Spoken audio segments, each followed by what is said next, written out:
మీకు కాశీ అంటే చాలా మమకారం. కాశీలో మీకు జరిగిన అనుభవాలు, అనుభూతులు, అలాగే కాశీ అంటే ఎందుకు అంత విశేషము అనేది, ఆ విషయం గురించి. అద్భుతమైన ప్రశ్న అడిగారు. కాస్రు దేప్తౌ, కాస్రు అనగా ప్రకాశించుట. సంస్కృతంలో కకారాకారముల క, శ్రీరాముల్లో ఉన్న శా రాసి కింద అరుకారం ఇస్తే కాస్రు. అది ఒక ధాతువు, అంటే క్రియాపదమునకు మూల పదం, root form of the verb. ఇంగ్లీష్లో చెప్పాలంటే సంస్కృతంలో ధాతువు అంటారు. ఆ ధాతువు నుంచి కాశీ అనేది పుట్టింది. అనగా ప్రపంచ ప్రళయకాలంలో కూడా నాశనం కాకుండా ధగ వెలిగిపోతుంది. ఈ ప్రపంచమంతా ఏదో ఒకనాడు నాశనం అయిపోతుంది. మనమే పోతున్నాక అలాగే సృష్టి కూడా నశిస్తుంది. దాన్ని ప్రళయం అంటారు. ఆ కాలంలో చరాచర జగత్తులో ఎక్కడ దీపం ఉండదు, నక్షత్రాలు ఉండవు, సూర్యుడు ఉండడు, చంద్రుడు ఉండడు, ఇంకోటి ఉండదు. అప్పుడు కేవలం కాశీ మాత్రమే ఆ చీకట్లో వెలుగుతూ ఉంటుంది కనుక దాన్ని కాశీ అన్నారు. అప్పుడు శివుడు తన శూలాగ్రం మీద దాన్ని పెడతాడు. అందుకని ఆ కాశీ ఎప్పటికీ నశించిపోని పట్టణం. ప్రపంచంలో అంత గొప్ప మోక్ష పట్టణం మరొకటి లేదు. సకల దేవతలు, జగదంబ, త్రిమూర్తులు అందరూ కలిసి కాశీ మోక్షభూమి అని చెప్పారు. నేను ఎన్నో పర్యాయాలు చిన్నప్పటి నుంచి కాశీ ఖండాన్ని ప్రవచనం చెప్పాను. అందువల్ల కాశీ మీద నాకు చిన్నప్పటి నుంచి పరమభక్తి, మహావ్యామోహం ఏర్పడింది. మా నాన్నగారు 1932లో అక్కడ చదువుకున్నారు. 1916లో పుట్టారు ఆయన.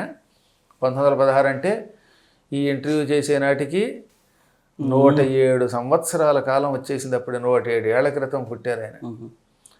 ఆయన 1916లో పుట్టారు. 16వ ఏట కాశీలో ప్రవేశించి, అంటే 1932లో చేరి 5 ఏళ్ళు అక్కడే ఉన్నారు ఆయన. ఆ 5 ఏళ్ళు అప్పుడప్పుడే బెనారస్ హిందూ విశ్వవిద్యాలయం స్థాపితమై నడుస్తున్న రోజులు. మహానుభావుడు మదనమోహన మాలవ్య గారు, ఆయనతో మా నాన్నగారికి మంచి సాంగత్యం ఉన్నది. జయశంకర్ ప్రసాద్ గారని హిందీలో గొప్ప కవి, ఎర్రగా గులాబీ రంగులో ఉండేవాడండి ఆయన. మా నాన్నగారు చెప్పేవారు అనమాట. అంటే మేము ఎలా జరుగుతాం, ఆయన ఎప్పుడో 1950s ఆ రోజుల్లోనే పోయినవాడు కదా, 50s 60s మధ్యలో పోయినవాడు ఆయన. ఆయన దగ్గర కూడా నాన్నగారు హిందీ చదువుకున్నారు. మైథిలి శరణగుప్త హిందీ కవి. అందుకే నాన్నగారికి హిందీలో అంత పాండిత్యం. ఆయన దయవల్ల నేను హిందీలో అవధానం చేయగలిగాను. ఆ జయశంకర్ ప్రసాద్ గారి గురించి చెబుతూ, గంగా నదీ తీరంలో ఆయన నేను కలిసి తిరిగేవాళ్ళం. ఆయన గులాబీ రంగులో ఉండి పాఠం చెబుతూ ఉంటే, వింటూ ఉంటే శరీరం పులకించేది అనేవారు ఆయన. సంస్కృతం కొందరి దగ్గర చదువుకున్నారు, హిందీ ఆయన దగ్గర చదువుకున్నారు. ఇది కాక పారసీ, అరబ్బీ, ఇన్ని భాషలు నేర్చుకున్నారు. 8 భాషలు వచ్చు నాన్నగారికి. 8 భాషల్లోనూ ఆరితేరినవారు ఆయన.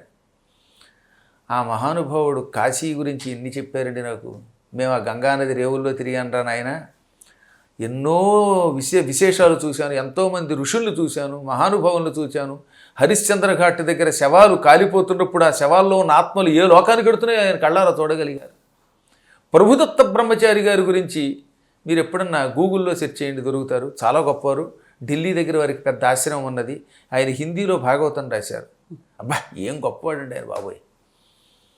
ఆ ప్రభుదత్త బ్రహ్మచారి గారు కాశీలో చాతుర్మాస్య దీక్ష చేశారు. అప్పుడు నాన్నగారి చేత భాగవతం చెప్పించారట. హిందీ వాళ్ళు మెచ్చేలా హిందీలో భాగవతం చెప్పటం, అది ఆలోచించండి ఒకసారి. ఆయన 16వ ఏట అక్కడికి వెళ్ళారు, 21వ ఏట తిరిగి వచ్చేశారు. ఈ మధ్యకాలంలో భాగవతం హిందీ వాళ్ళు వింటూ ఉండగా గంగానదీ తీరంలో చెబితే ఆ రోజుల్లో 1000 మంది ఉన్నారట ఆయన భాగవతం, మా నాన్నగారి భాగవతం. ఆ కాలంలో కృష్ణుడిని చూశారు నాన్నగారు. అక్కడ సాక్షిగోపాలుడు ఉంటాడు కదా, ఆదికేశవుడని గంగానది యొక్క ఘాట్లో తిరిగితే చివరికి ఎడితే దొరుకుతాడు. బిందుమాధవుడు క్షేత్ర పోషకుడు, కాలభైరవుడు, వీళ్ళందరినీ నాన్నగారు సంస్కృతంలో, హిందీలో, తెలుగులో 3 భాషల్లో కూడా శ్లోకాలు, దోహాలు, పద్యాలు రాసి స్తోత్రం చేశారు. మా నాన్నగారు యోగలింగేశ్వర అనే మొగుటంతో శివుడు ఏదో గొప్ప శతకం రాశారు. గంగాదేవిని నెత్తికెత్తుకొనుటం గంగాధరుండైతివి, ఆ గంగా సంగమమేది లేదయినను, కాత్యాయనీ దేవి నిన్ను గోపించుచు నవ్వనాడునట, ఇంతుల్ కాంతుచే అన్య వామాంగీ రక్షణ సైతమొల్లరట, అవునా యోగలింగేశ్వరా.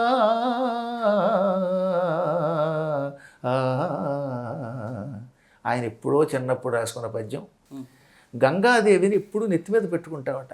అయినా నీకు గంగతో భార్యా సంబంధం లేదు, కేవలం శిరస్సున ధరిస్తున్నావు లోకరక్షణ కోసం. అందుకే నిన్ను గంగాధరుడు అన్నారు. అప్పుడప్పుడు పార్వతి నీకేసి కన్నెర్ర చేసి నెత్తి మీద సవతం తెచ్చిపెట్టావా అంటుందిట. ఆవిడికి తెలీదా ఆయన ఎటువంటి వాడో ఆవిడెవరో, అయినా అప్పుడప్పుడు సవతిని తెచ్చావే అంటుందిట సరదాగా. దీన్ని బట్టి ఏం తెలుస్తున్నది, జగన్మాత అయినా తన భర్త ఇంకొక స్త్రీని కాసేపైనా రక్షించడం కోసమైనా తన పక్కన పెట్టుకుంటే ఆడవాళ్ళు చూసి సహించలేరట. అవునా అని వెళ్ళి ఆయన్నే యోగలింగేశ్వరుని అడిగారు. ఆయన అడుగుతున్నప్పుడు గంగా, పార్వతి, శివుడు నా ఎదురుండా కనపడి రాశాను ఆ పద్యం అని చెప్పేవారు ఆయన. ఇలా చాలా అద్భుతమైన పద్యాలు రాశారు ఆయన. కాశీ మహిమ గురించి ఆయన చెప్పినప్పుడే నాకు దాని మీద దృష్టి పడిపోయింది. అంటే ఆయన కొంచెం ఆలస్యంగా వివాహం చేసుకున్నారు. తపస్సు చేసుకోవడానికి వెళ్ళిపోదాం అనుకున్న సమయంలో ఒక ఋషి కనపడి, ఎట్టి పరిస్థితుల్లో నీ కోసం ఒక స్త్రీ ఎదురు చూస్తోంది, మహానుభావులు పుత్రులు పుట్టాలి, అందులో వెళ్ళంటే అప్పుడు ఆయన తప్పనిసరి పరిస్థితుల్లో 16లో పుట్టిన ఆయన 1947 వివాహం చేసుకున్నారు. అప్పటిదాకా వివాహమే చేసుకోలేదు. 47లోనో లేకపోతే 50లో 1950లో వివాహం చేసుకున్నారు. అప్పుడు మా పెద్దన్నయ్య, తర్వాత మేమందరం 6 కొడుకులు పుట్టామనుకోండి. అదంతా ఇప్పుడు అప్రస్తుతం. కానీ మా అందరికీ చిన్నప్పుడు మా నాన్నగారు కూర్చోబెట్టి సంస్కృతం పాఠం చెబుతూ ఈ కాశీ గురించి ఎక్కువ చెప్పేవారు. కాశీలో కృష్ణుడు ఎక్కడ చదువుకున్నాడో చెప్పేవారు, కాలభైరవుని ఎలా పూజించాలో చెప్పేవారు. తాను చిన్నప్పుడు కాలినడకన కాశీకి వెళ్ళి అక్కడ చదువుకున్నవి చెబుతూ ఉంటే ఇక నా మనస్సంతా కాశీ కాశీ కాశీ అని నిండిపోయింది. అలా వెళ్ళానమాట. మీకు పాత ఇంటర్వ్యూలో చెప్పాను కదా, అందుకే నడిచి వెళ్ళిపోదామని బయలుదేరానని. శ్రీశైలం వెళ్తే అమ్మవారు కనపడిందని చెప్పాను అదనమాట. కాబట్టి ఇప్పుడు ఆ ఇంటర్వ్యూ విషయాలు ఇక్కడ చెప్పట్లేదు. కానీ అలా కాశీ మీద వ్యామోహం ఏర్పడింది. ఇది కాక నేను చిన్నప్పటి నుంచి మా ఇంట్లో ఒక రుబ్బు రోలు ఉండేది. పూర్వకాలంలో ఇప్పుడులాగా మిక్సీలు లేవు కదా. ఓ రోల్లో పత్రం ఉండేది, అందులో మినప్పప్పు వేసి ఆ రోల్లో పప్పు రుబ్బేవారు. రుబ్బేసి కడిగి వెళ్ళిన తర్వాత మా అమ్మ, నేను అదే శివలింగం కింద భావించి దాన్ని కౌగిలించుకొని, నాన్నగారు కాశీ వచ్చారు, నేను కూడా కాశీ రావాలనుకుంటున్నాను, నన్ను కాశీ తీసుకెళ్ళవా? మార్కండేయుడు ఇలాగే శివలింగాన్ని కౌగిలించుకుంటే ఆయనకు ఆయువు ఇచ్చావు, నాకు కూడా ఆయువు ఇవ్వవా, కవిత్వం ఇవ్వవా అని కౌగిలించుకునేవాడండి. రాత్రిపూట 12 గంటలకి రోజు ఆ రుబ్బురోల్ని కౌగిలించుకొని కన్నీళ్లు పెట్టుకొని ధ్యానిస్తూ ఉంటే ఎన్నోసార్లు రుబ్బురోల్లోంచి దర్శనమిచ్చాడు పరమాత్మ. ఈ అనుభూతులు అందరికీ చెప్పలేం. చెప్పినా నాస్తికులు దీన్ని ఇంకో రకంగా అంటారు. అయినా నా అనుభూతి నాది. నాకు కనపడ్డాడంటే మీకు వచ్చే నష్టం లేదు, కనపడలేదంటే వచ్చే లాభము లేదు. అలా పరమాత్మని పట్టుకుంటే నిన్ను ఎప్పటికైనా కాశీ తీసుకెడతానన్నాడు ఆయన. అండమే కాదు, అపూర్వ రీతిలో కాశీలో నేను ఇప్పుడు పీఠం ఏర్పాటు చేసుకునేందుకు సహకారం కూడా చేశాడు ఆ పరమాత్ముడు. ఆయన దయతో ప్రస్తుతం 2 విడతలుగా ఒక 132 గజాలు కొన్నాం. అందులో అద్భుతంగా ఏర్పాటు అవుతున్నది. కొద్ది రోజుల్లో పక్కది కూడా దొరుకుతుంది. దొరికితే నేను అనుకున్న రీతిలో అక్కడ ఆశ్రమం ఏర్పాటు అవుతుంది. ఈ ఆశ్రమం ఏర్పాటయ్యాక ఎక్కువ భాగం అక్కడే ఉండి నేను జపతపాలు చేసుకుంటాను అన్నమాట. నాకు కాశీకి ఎప్పుడు వీలుంటే ఎప్పుడు వెళ్ళిపోబుద్ధి వస్తుంది. అందుకే ఇన్ని తీర్థయాత్రలు ఉన్న సంవత్సరంలో కనీసం 5-6 సార్లు పెడతాను. కిందటి సంవత్సరం అయితే కనీసం 12 సార్లు వెళ్ళాంట. కాశీ వెళ్ళడం, ఓ రోజు అక్కడ కూర్చోవడం, స్నానం చేయడం, జపం చేయడం, తిరిగి వచ్చేయటం. అక్కడ ఉన్నప్పుడు వస్తుందండి నాకు కవిత్వం, అక్కడ ఉన్నప్పుడు అనుభూతులు వస్తాయి. ఇక్కడ కొంతమంది శిష్యులు ఉన్నారు, వీళ్ళతో కలిసి గంగానది రేవులన్నీ నడిచే పెడతాను నేను ఎక్కడ ఆ రేవుల్లో పడవలు ఎక్కను. అంటే వరద వచ్చినప్పుడు రేవులు మునిగిపోతే చెప్పలేం, కానీ ఖాళీగా ఉంటే ఈ ఘట్టం నుంచి ఆ ఘట్టం వరకు మొత్తం 64 రేవుల్లోనూ తిరిగేస్తూ ఉంటాను అనమాట. ఆ రేవుల్లో తిరుగుతూ ఉంటే మాత్రం నాకు శివుడే కనపడతాడు. మీరు వినే ఉంటారు కదా, కాశీఖండంలోను భీమేశ్వర పురాణంలోను అగస్త్యుడికి ఆ రేవుల్లో తిరగడం ఇష్టమని శ్రీనాథుడు రాశాడు. అది కాశీఖండంలో సంస్కృతంలో కూడా ఉంటుంది. ఏం అద్భుతం అండి. మీకు అభ్యంతరం లేదా పద్యం చెబుతాను, చెప్పండి. అగస్త్యుడు కాశీలో ఎక్కువ కాలం ఉండి తర్వాత దక్షారామం వచ్చేసాడు అనుకోండి. ఆ కాశీలో ఉన్నప్పుడు తన భార్యతో పాటు రాత్రిపూట గంగానది యొక్క తీరంలో రేవుల్లో తిరిగేవాట. ఆనందంబున అర్ధరాత్రముల చంద్రాలోకముల్ కాయగా నానాసైకత వేదికా స్థలములన్ నల్దిక్కులన్ శంభు కాశీనాథున్ తరుణేందు శేఖరు శివున్ శ్రీకంఠునిల్ పాడుదున్ మేనెల్లన్ పులకాంకుర ప్రకరముల్ నిండారమినేటిలోన్ ఆ మందాకిని ఆ త్రివేణి వలనంబు ఆ బాహ్య కక్ష్యాస్థలం వా మధ్యాంతర కక్ష్యలా విమల దివ్య జ్యోతి రుజృంభణ శ్రీమద్విశ్వపతీశలింగము మదిల్ చింతింప కాశీ మహాగ్రామం విప్పుడు నా కనుంగవకు సాక్షాత్కారము గైకొనును. నేను రాత్రిపూట ఆనందంతో అర్ధరాత్రములు అన్నాడు ఆయన. చంద్రాలోకములు అంటే చంద్రుడి యొక్క పిండి వెన్నెల కురుస్తూ ఉండగా వెన్నెల రాత్రుల్లో ఆ ఇసుక తిన్నెల్లో తిరిగేవాడిని, ఘట్టాల్లో తిరిగేవాడిని. తిరుగుతున్నప్పుడు శంభో కాశీనాథ తరుణేందు శేఖర శివ శ్రీకంఠ అంటూ పాడుకుంటూ వెళ్ళిపోయేవాడిని. ఆ మందాకిని నది అంటే గంగా నది మధ్య మధ్యలో త్రివేణి సంగమం, ఆ కాశీ పట్టణంలో ఉన్న విశాలమైన వీధులు, అప్పట్లో విశాలంగా ఉండే వీధులు, ఇప్పుడు ఈ ఇరుకు వీధులు అవడానికి ఔరంగజేబు అనేది దౌర్భాగ్యుడు కారకుడు.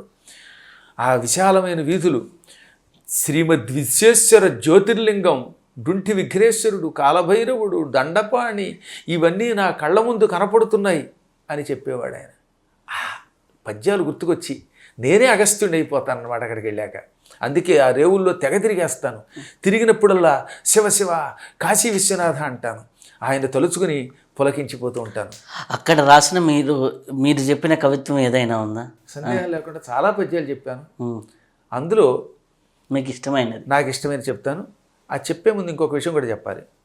అక్కడ యమధర్మరాజు గారు ప్రతిష్ఠించిన ఒక లింగం ఉన్నది. కాశీ విశాలాక్షి ఆలయానికి మీరు వెళ్ళే ఉంటారు కదా, ఆ విశాలాక్షి ఆలయానికి దగ్గరలో యమధర్మరాజు గారు ఒక లింగ ప్రతిష్ఠ చేశాడు. దిక్పాలకులంతా అక్కడ ఇంద్రుడు ఇంద్రేశ్వరలింగం, అలాగే అగ్నిశ్వరలింగం, అలాగే యముడు యమేశ్వరలింగం ప్రతిష్ఠించాడు. యముడికి ధర్మదేవుడు, మహాధర్ముడు ఇన్ని పేర్లు ఉన్నాయి. అందుకే యముడు ప్రతిష్ఠించిన ఆ లింగాన్ని, విశాలాక్షి మాత ఆలయానికి దగ్గరలో ఉన్న ఆ లింగాన్ని ధర్మేశ్వరలింగం లేదా ధర్మేశ్వర మహాదేవలింగం అని పిలుస్తారు. లేదా యమధర్మేశ్వరలింగం, యమరాజేశ్వరలింగం ఇన్ని నామాలతో పిలుస్తారు. ఎక్కువగా ధర్మేశ్వర మహాదేవ్ అంటారు. ఏమంటారు? ధర్మేశ్వర మహాదేవ్. అక్కడే యముడు శివకేశవ అష్టోత్తర శతనామం రాశాడు. శ్రీకంఠాయ నమః, శ్రీకాంతాయ నమః అంటే ఒక నామం శివుడు, ఒక నామం విష్ణువు.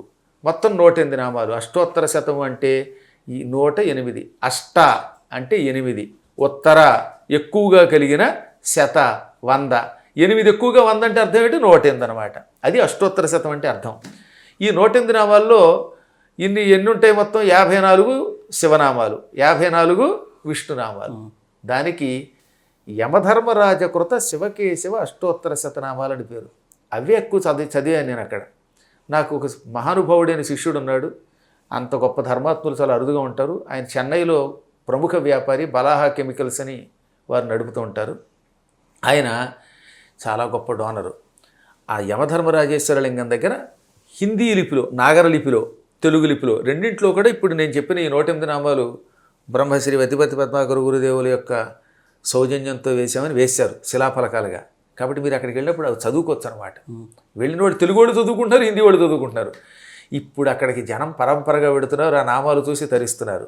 ఆ నామాలు చదివాకే నాకు అసలు కవిత్వం వచ్చింది. అందుకు చెబుతున్నాను ఈ మాట. నా చిన్నప్పుడు ఈ 108 నామాలు చదివాను.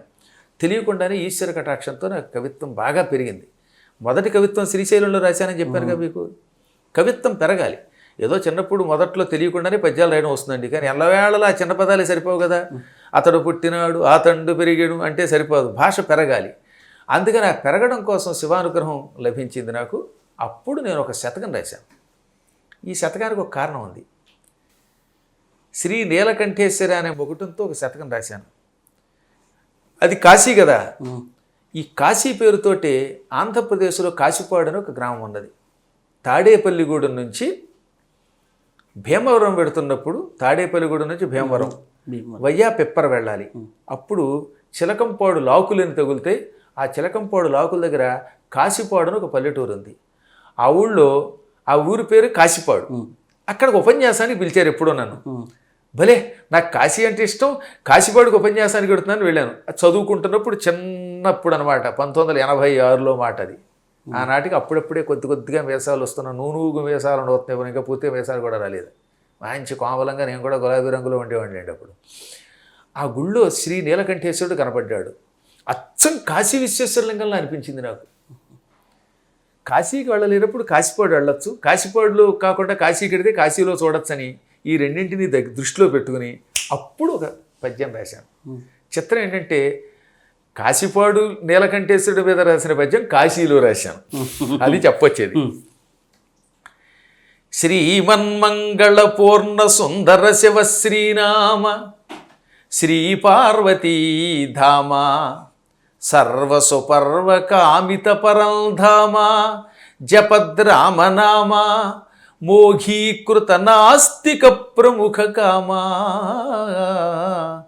భవ్య భాగీరథీ సీమీభూత జటాలలామ గిరిశా శ్రీనీలకంఠేశ్వర.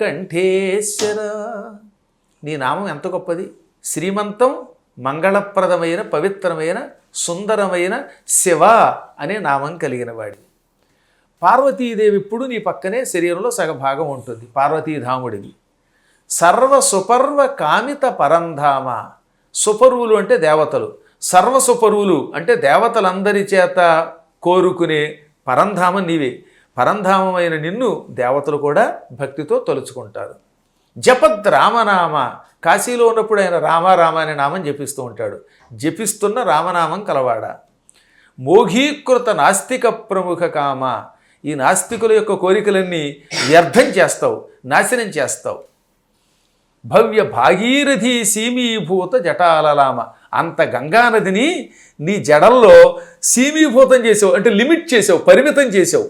నిజంగా గంగ ఎంత గొప్పదండి! అంత గంగని ఈ కాస్త దాంట్లో అలా బంధించేసావు.